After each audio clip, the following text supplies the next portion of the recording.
What's up, NBA fan? What's up, all sports fans? This your boy JB, host of the Behind the Bench Podcast Network and channel. Giving a shout out to the rest of the crew: Shy, Kelvin, Jermaine, KB Film Room, Big Dog Talk Sports. That's right, that's right.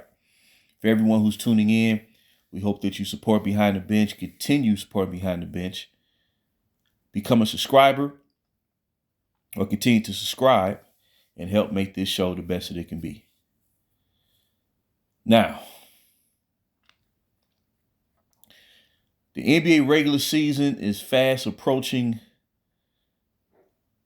its conclusion to determine who's going to advance to the playoffs. With about 16 games to go, and as a fan of the Los Angeles Lakers, or really what has been a common theme and occurrence really over the past 15 seasons, tell you the truth, for the past 17 seasons. But I'm going to focus on my squad, the Los Angeles Lakers. And when it comes to this individual right here, one LeBron James, it's always the same conversation, man. Verbatim. You can set a watch to it. You can plan your day to it. You can adjust your clock. At some point, either during the off season,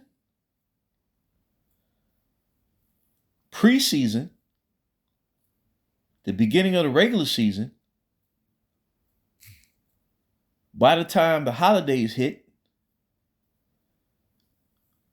when the new year kicks in, before the trade deadline, after the trade deadline, during the buyout market period, and if they could, during the playoffs,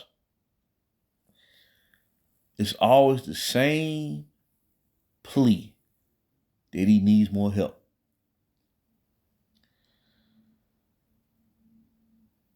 I'm starting to believe that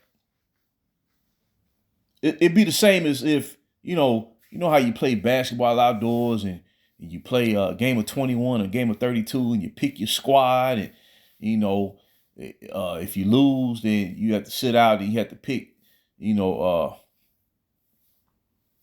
have to wait to your next turn to pick another squad and get another run in. Well, I get the impression that if it was possible, he would seek a new squad just about after every game, because that's kind of where this is headed. And I'm not trying to be facetious or anything, but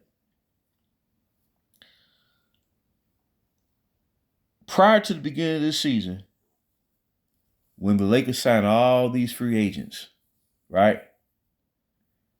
Cam Reddish, Jackson Hayes, Christian Wood, Taurean Prince, and then they re-signed Austin Reeves, Rui Hachimura, D'Angelo Russell, and whatnot. Oh yeah, that's right. Gabe Vincent, they signed him as a free agent. The pundits and the talking heads were saying that the Lakers had the best offseason of any team in the league. They now boast the deepest roster. You had some people out there saying they had the deepest roster in the history of the franchise. And you go through the same.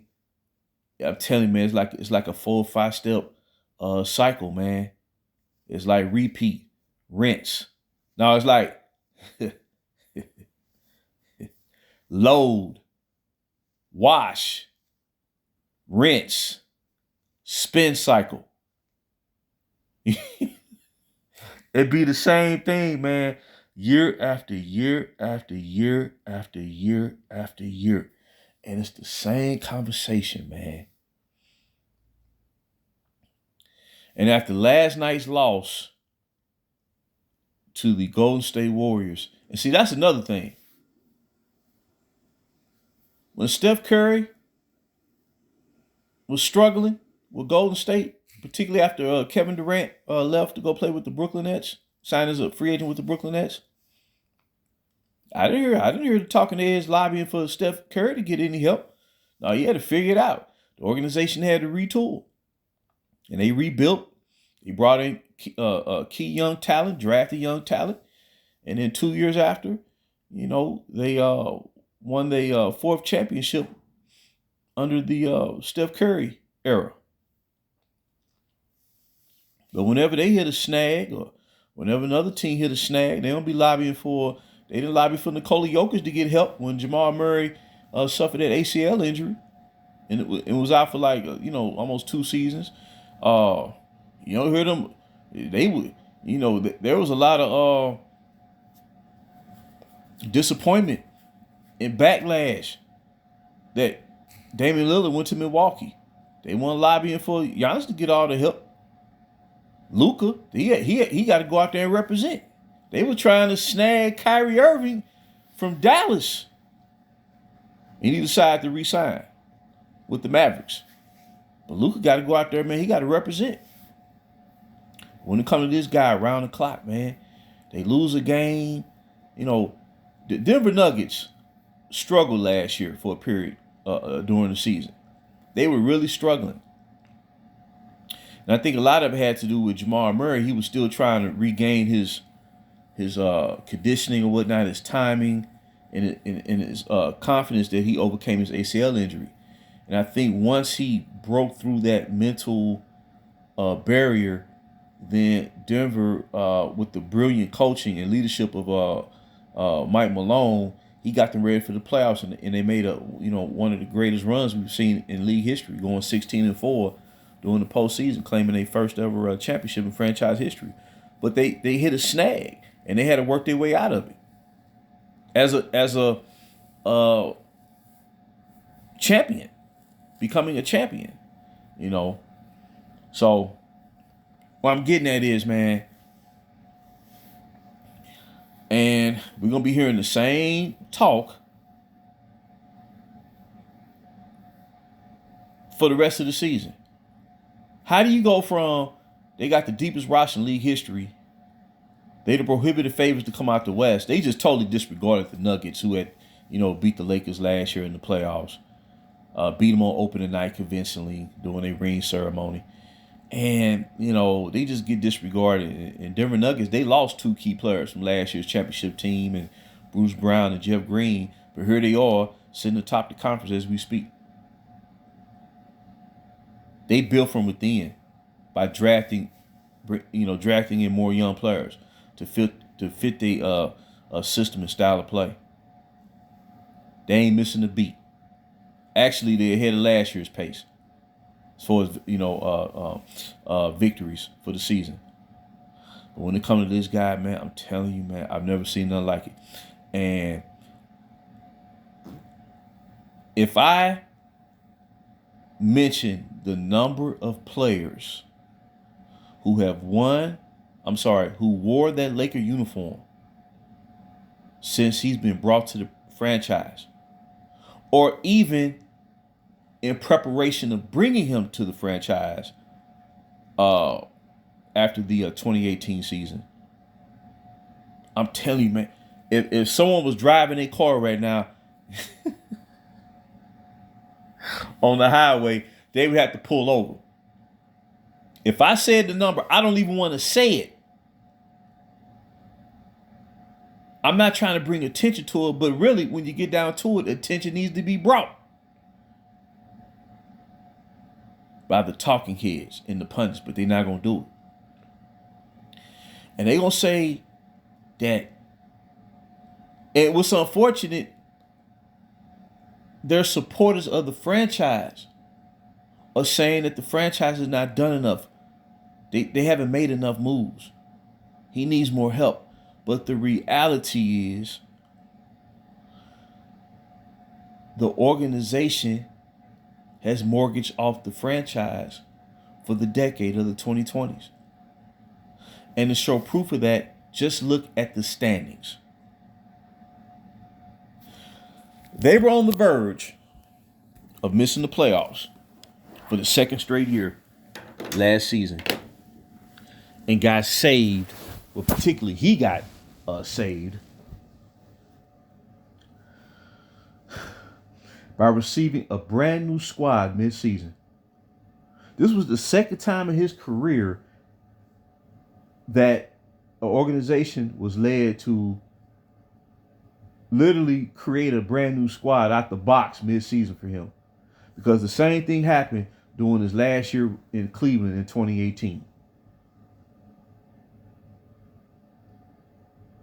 And to produce that brand new squad, the Lakers had to give up more assets to make that possible. A 2027 first round pick, essentially the main player of that overhaul of this past season was D'Angelo Russell.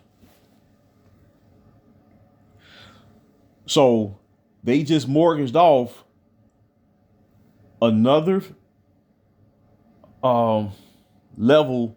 How can I say this? They've mortgaged off even more of their future than they already have. So all this build up to the beginning of the season, they lose out the box to the defending champion Denver Nuggets. And then it went right back to, well, he needs this, he needs that, along with this and that. And it's a perpetual cycle of unfulfilled returns. See, for all practical purposes,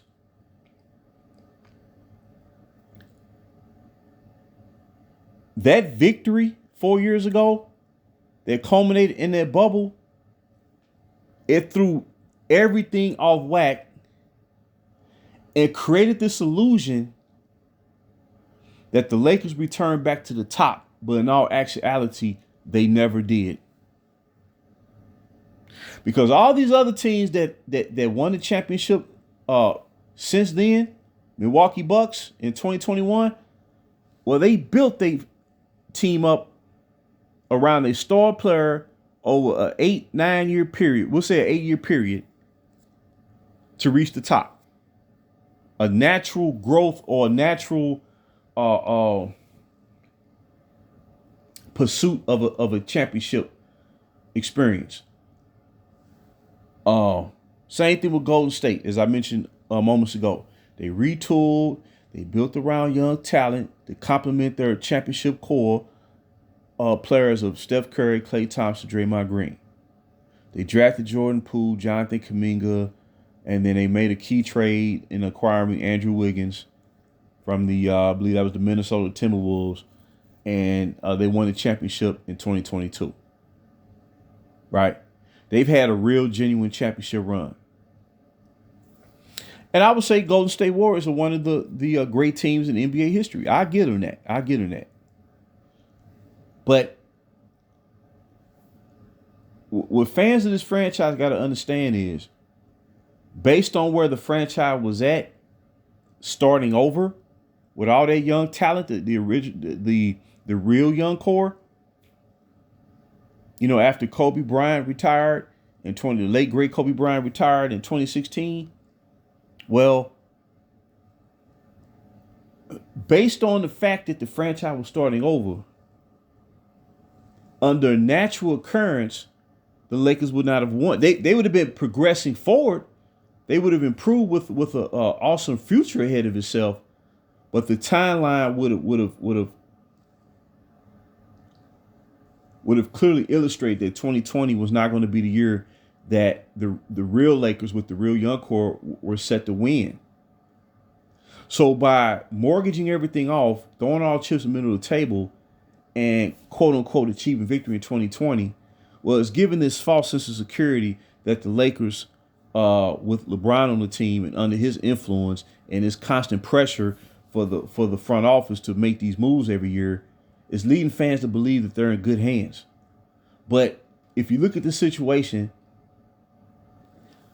you got this guy on the team. They gave up the form for Anthony Davis, who they say is a generational talent. And at the time that they traded for him, he was 26 years old. Now he's 31. So if you got two superstars like that, you should be able to win at least 50 games. That's like when you start talking about the minimum victory total for a legitimate playoff contender. Historically, it's like around 50 wins. They haven't come close to 50 wins since the season where they pursued a win-now scenario by mortgaging the decade off. So when you throw all your chips in, see, what they got to understand is think about the timeline. You're at 2019. You're on the precipice of entering a new decade of NBA competition. And you essentially, all the assets that you had in store looking ahead over the next decade, players, draft picks, salary cap, you exhausted all of that for 1 year. And to show proof of that, they can't win 50 games. Not only that, but they cannot compete beyond being a play-in level team. Because they started the play-in tournament the year after the bubble season. In 2021, they had to advance beyond the play-in to compete in the playoffs. In 2021, they lost in the first round to Phoenix. In resounding fashion, mind you. And then in 2022, after bringing in all them veterans that fielded the oldest team in the history of this league, not only did they end the season with a losing record, but they finished with a worse record than the 2018 Lakers that was led by the young core, who improved by 9 or 10 games from the previous season in 2017.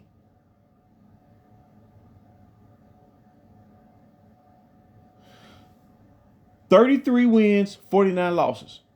And then last year, they was on pace to finish with a worse record until they got saved with all them trades that went down. They brought in a host of young players. See, there's a lot of smoke and mirrors. There's a lot of smoke screens going on.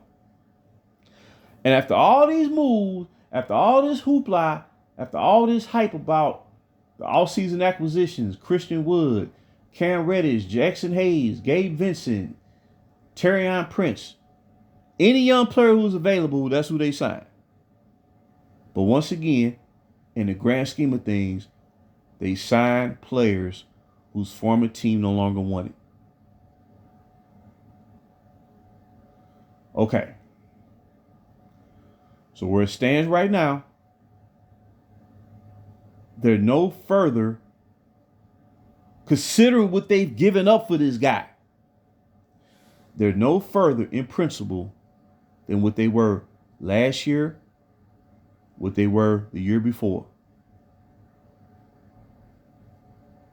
They operate and exist as a play-in level team. And the team that they mortgaged their future in trading for Anthony Davis, the New Orleans Pelicans, they're finally healthy for the first time, really, since Zion Williamson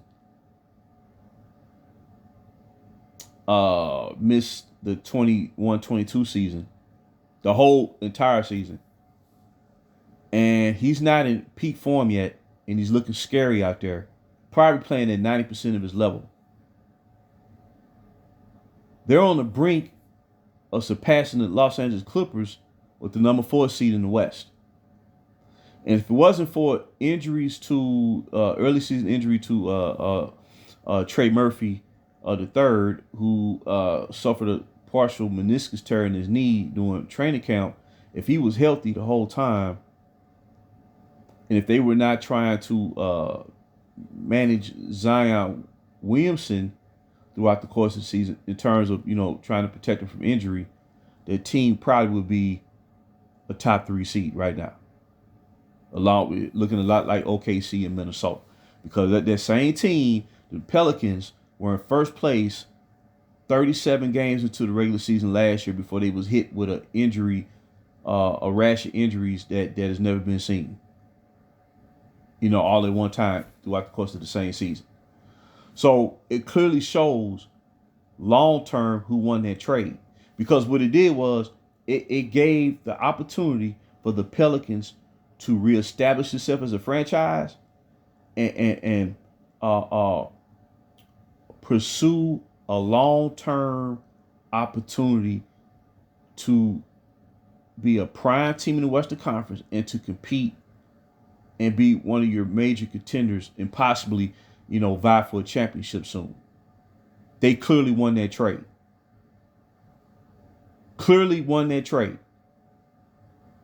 Long term. And the standings show it once again. Like I said, matter of fact, 2 years ago, the Pelicans reached the playoffs without Zion Williamson. And the Lakers didn't even crack the play-in. That show you right there who won that trade. And it was all done for that guy, LeBron James. Because his insatiable need to try to win right now is costing this franchise down the road to where they have nothing. It's a lot of smoke and mirrors, a lot of hoping and praying, crossing fingers and wishing. That's not the way for a franchise. One that's as esteemed and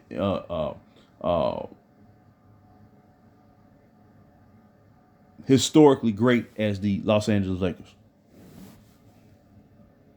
So once again, they're in 10th place, and it's the same conversation. Need a new coach. Need more help. When the fact of it is, he's been given everything. They traded off the best young core in basketball to bring in a quote-unquote generational talent who's now 31 years old. They brought in superstars. They brought in franchise-level players. They generated a team that featured 5 top 75 players. That included Carmelo Anthony, who is the 8th all-time leading scorer in NBA history. And they had him representing as the 6th man of the team. They brought back Dwight Howard. They brought back Rajon Rondo. They brought back Avery Bradley. They brought in DeAndre Jordan. Now, these are guys. Rajon Rondo, in his prime, was a top 5 pure point guard in this league. Dwight Howard, 3-time Defense Player of the Year. I believe he's like a 4-time rebounding champion. DeAndre Jordan. I believe DeAndre Jordan was like, if not Defensive Player of the Year, like multiple rebounding champion. They brought in Andre Drummond, who's probably been the best rebounding center in basketball for the latter part of the past 6 years. They brought him on board. They brought in 6th man of the year, Montrezl Harrell for the Los Angeles Clippers. Signed him on the cheap for the mid-level. He was gone after 1 year. And he ain't been the same since.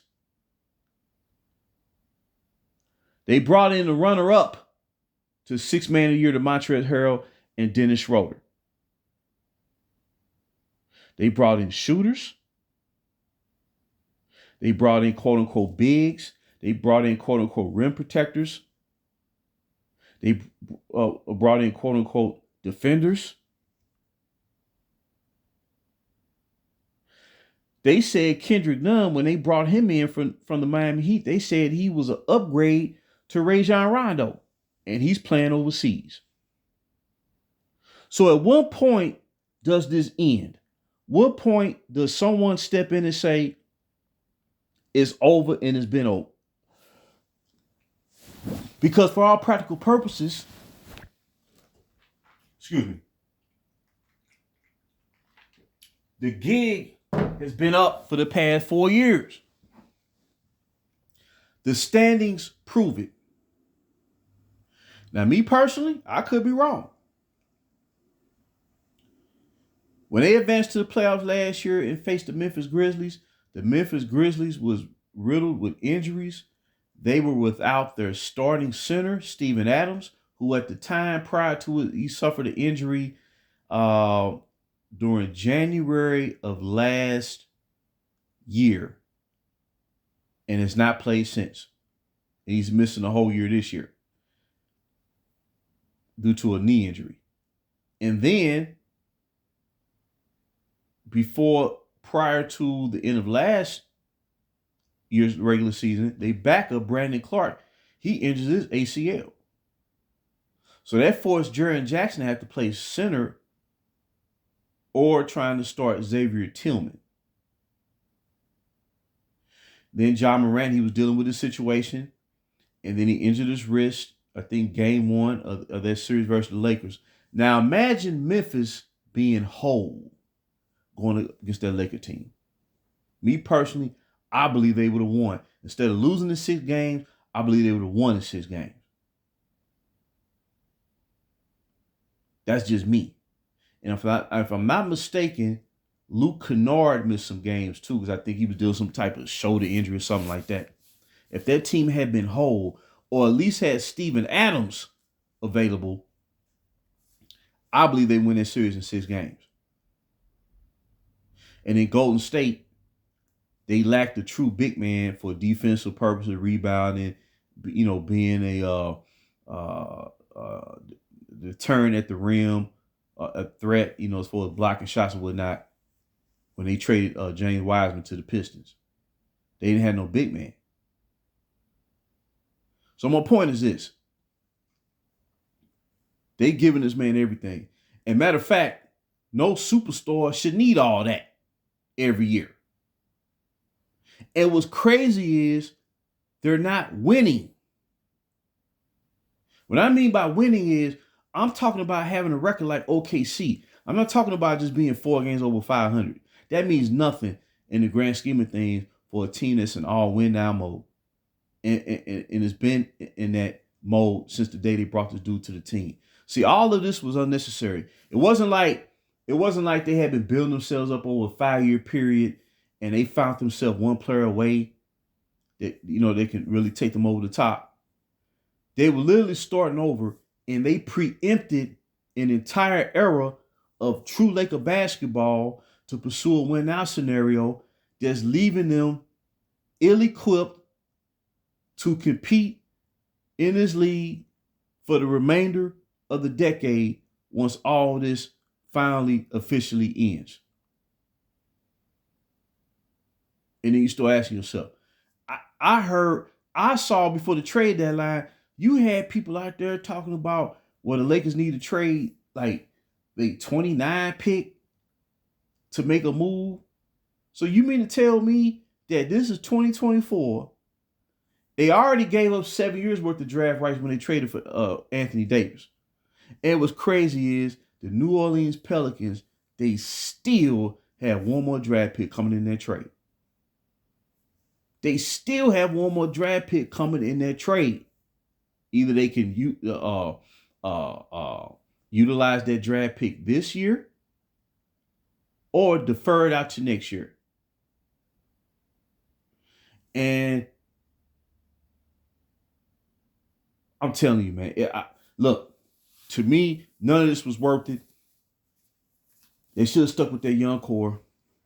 And see, what fans of LeBron James got to understand is this ain't even about who's the GOAT. I'm not even getting off into that. He's lost 6 times in the championship round. 6. Or does it say not 1, not 2, not 3, not 4, not 5? 6. So when you make these moves for him, it's not a guarantee. It's more of a guarantee that you don't need to make all these moves than it is by being forced and pressured to make all these moves.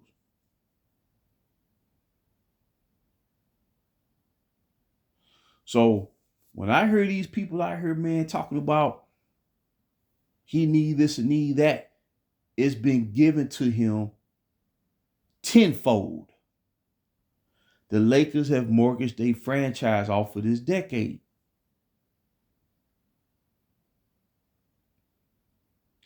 And they're not getting a true return on their investment for what they thought was going to be the case.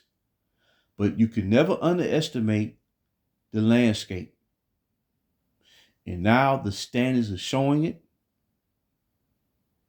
The Denver Nuggets are the defending champions. The OKC Thunder are exceeding expectations. They just getting started. They going to roll for the next 10 years plus, guaranteed. It's already set. By another year or two, they'll be in cruise control. It will already be established. They can just keep it going. Keep bringing players that's going to fit their system. No drama. Not forking over the road or giving up the goals to try to win. They've already established themselves. And the Lakers were actually ahead of the curve 5 years ago. And a lot of fans don't see that. But when you got the deepest young talent in basketball, when you had cap space galore and you had your draft picks, everything was in line for this franchise to return back to the top faster than what fans feel was the case. They underestimated, and as a result, I just believe all this was rushed. A lot of this is unnecessary, and there's no way in the world that an organization can function and roll when you continue to make these moves around the clock every year. It's not even feasible. It's not a true winning approach. You can't shortcut the challenges and the steps that you need to take to become a true winner.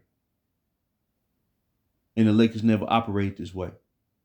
No successful franchise who's had a long-standing run has ever operated this way. I can guarantee it. And that's in any sport. I can guarantee it.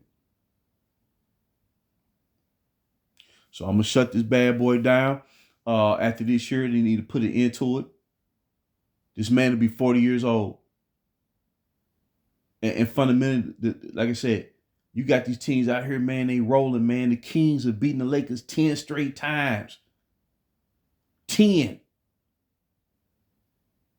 Denver is beating them, 8 times in a row? 9 times in a row. And the Clippers had beat them 12 times in a row before they broke their team up and traded for James Harden. See, I can see a scenario in closing. All these teams out here that's in win now mode. The Clippers, they struggling now. And I believe a lot of their problem is they are an older team. They top 4 players, Kawhi Leonard, Paul George, 33 years old. James Harden is around 35 years old. Russell Westbrook is 35, probably going on 36 sometime, maybe going into next year. That's an old team out there. And they coming up against these young teams, even lesser teams. But they young, got them young legs, and they can catch them on a bad night, and they can run them out the gym. Phoenix, they mortgaged off a lot of cornerstone players to try to produce a win now scenario centered around Kevin Durant.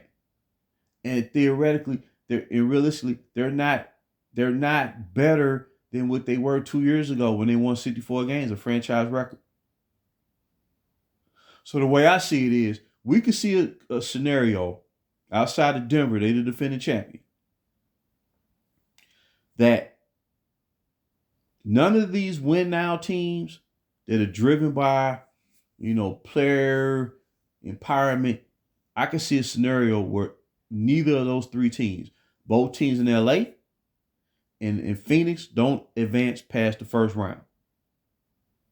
I can see the Denver Nuggets and 3 young driven teams that organizations developed and took time to build around. I could see that being the 4 teams that advance to the second round in this Western Conference playoffs.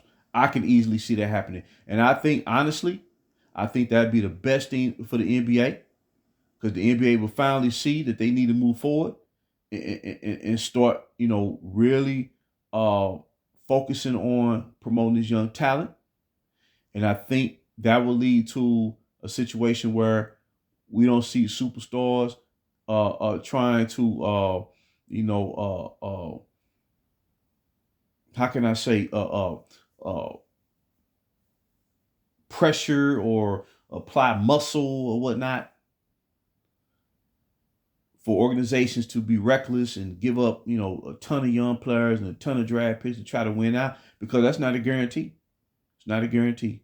But as far as LeBron James go, and I try not to refer to his name a whole lot in this video, but the fact of the matter is, with everything this organization is giving up for him, and because if you take him out the equation, they not trading their young core off. They not trading all them draft picks away. They not exploiting their salary cap on aging players. They would be in a much better position, a much healthier position to compete and thrive in this decade. I'm so sure of it that, man, I wish it was possible that you can create a time capsule to where you can say, how will the Lakers fare with their real squad versus what they got there right now? And I guarantee that the real squad would have a much better record and be much more suited to compete long term in this decade. There's no doubt in my mind. And they would have won a championship. Not in 2020, but it's sooner than what people think.